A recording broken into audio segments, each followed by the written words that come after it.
This is a reading from the poem of the Man God by Maria Valtorta. Volume 3, Episode 326. Evangelizing at the border of Phoenicia. No date. The road coming from Phoenicia towards Ptolemy is a beautiful road which cuts straight across the plain between the sea and the mountains.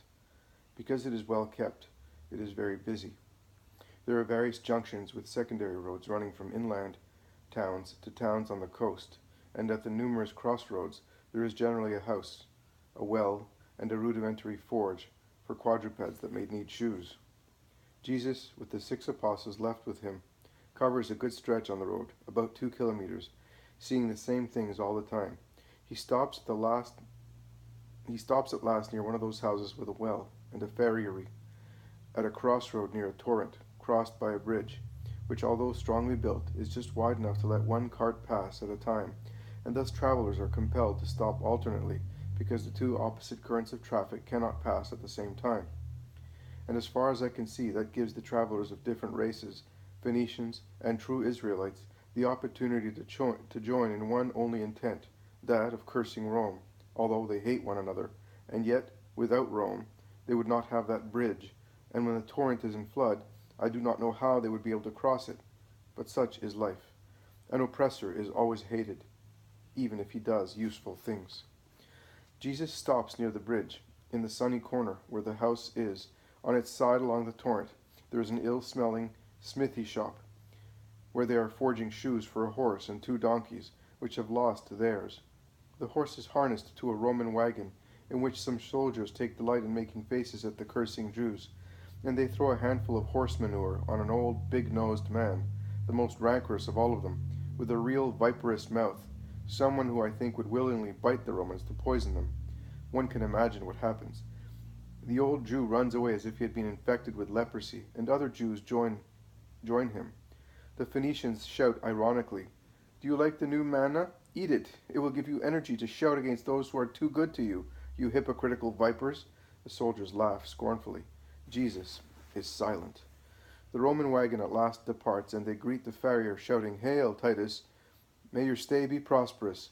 The man, who is vigorous, elderly, bull-necked, clean-shaven, with very dark eyes above a sturdy nose, and under a wide, protruding forehead, which is bald at the temples, while his hair is short and frizzly, raises a heavy hammer, waving them goodbye, and then goes back to the anvil, on which a young man had laid a red-hot iron, while another boy sears the hoof of a little donkey, preparing it to be shod.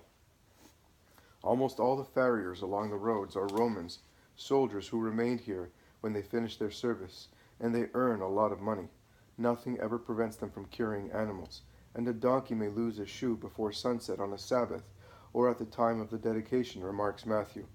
The man who shot Antonius was married to a Jewess, says John. And foolish women are more numerous than wise ones, states James of Zebedee. And to whom do the children belong? To God or to paganism, asks Andrew. And they generally belong to the stronger of the 2, replies Matthew. And unless the woman is an apostate herself, they are Hebrews, because men, at least these men, do not interfere. They are not even very fanatical about their Olympus. I think that now they believe in nothing but the necessity of money. They have all large families. But they are mean people. They have no faith, no fatherland. They are disliked by everybody, says Thaddeus. No, you are wrong. Rome does not despise them. On the contrary, Rome always helps them. They are more useful now that when they are armed. They penetrate into our country more by corruption of blood than by violence. It is the first generation, eventually, that suffers. Then they spread, and the world forgets, says Matthew, who seems to be well informed. Yes, it is the children that suffer, but also the Jewish women married like that, for themselves and for their children. I feel sorry for them. Nobody speaks to them of God any longer. But that will not happen in future. Then there will be no such separations of peoples and countries, because souls will be united in one fatherland only. Mine, says Jesus, who has been silent so far. But they will be dead by then, exclaims John. No, they will be gathered in my name, no longer Romans or Libyans, Greeks, or people from the Black Sea area, Iberians or Gauls, Egyptians or Hebrews, but souls of Christ. And woe betide those who will distinguish souls, whom I equally loved, and for whom I equally suffered, according to their nationalities. He who should do that would prove that he has not understood charity, which is universal. The apostles understand the covert reproof, and lower their heads without speaking. The clangor of iron beaten on the anvil has ceased, and the hammer blows on the last hoof of a donkey are deadening. And Jesus takes advantage of the situation to speak loud, so that the crowds may hear him. He seems to be continuing his conversation with the apostles. In actual fact, he is speaking to the passers-by, and perhaps also to those in the houses, certainly to some women, as women's voices calling one another can be heard in the mild air. There is always a relationship among men, even if it does not appear to exist, that is, the origin from one only Creator. If later the children of the only Father have become separated, the tie of their origin has not changed, as the blood of a son who disowns his father's house does not change. In Cain's veins there was Adam's blood, also after the crime which compelled him to roam in the wide world, and in the veins of the children born after Eve's grief, weeping over her murdered son, there was the same blood that boiled in the veins of faraway Cain. The same, and for a purer reason, applies to the equality of the children of the Creator. Are they lost, exiled, apostates, guilty, speaking languages different from ours? Do they believe in faiths which we loathe? Are they corrupted by marrying heathens? Yes. But their souls came from one God, and they are always the same, even if they are torn, lost, exiled, corrupt, even if they are the cause of grief to the God Father. They are still souls created by him.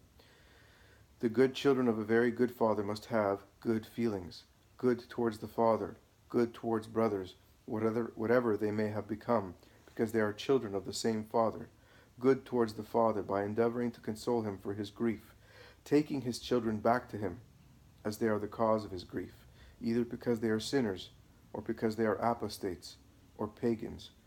Good towards them because they have souls created by the Father, enclosed in guilty, sullied bodies, and have become dull through wrong religions, but are always souls of God, equal to our own. Remember, you people of Israel, that there is no one, not even the idolater, most remote from God, because of his idolatrous religion, not even the most pagan of pagans, or the most atheistic man, who is completely devoid of some trace of his origin.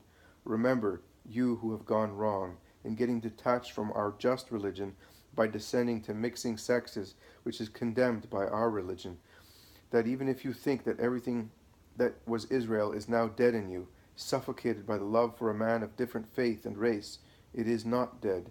There is something still alive, and that is Israel. And it is your duty to blow the dying fire, to foster the spark still existing by the will of God, so that it may overwhelm carnal love. That love ends with death, but your souls do not. Remember that. And you, whoever you may be, who see, and at times are horrified at seeing the hybrid marriage of a daughter of Israel with a man of different race and faith, remember that it is your duty and obligation to assist the mislaid sister charitably, so that she may find her way back to the Father. This is the new holy law, agreeable to the Lord, that the followers of the Redeemer may redeem whoever is to be redeemed, so that God may smile because of the souls that go back to the Father's house, and the sacrifice of the Redeemer may not be made unfruitful and mean. To leaven dough, the housewife takes a little of the dough of the previous week, only a tiny bit of the whole mass, and she buries it in the dough, and protects it from harmful draughts in the favorable warmth of the house. Do likewise yourselves, you followers of good, and you too who have gone away from the Father and from his kingdom. Let the former give a tiny part of their yeast to support and reinforce the latter, who will add it to the particle of justice still existing in them. And both of you, protect the new yeast from the hostile draughts of the evil in the warmth of charity, according to what it is in you. Your mistress, or a persistent, although now languishing survivor. Support with the warmth of your homes, with the faith of the same religion, what is fermenting in the heart of a mislaid co-religionist, so that she may feel that she is still loved. She is still a daughter of Zion and a sister of yours, and her good will may materialize, and the kingdom of heaven may come to all souls. But who is he?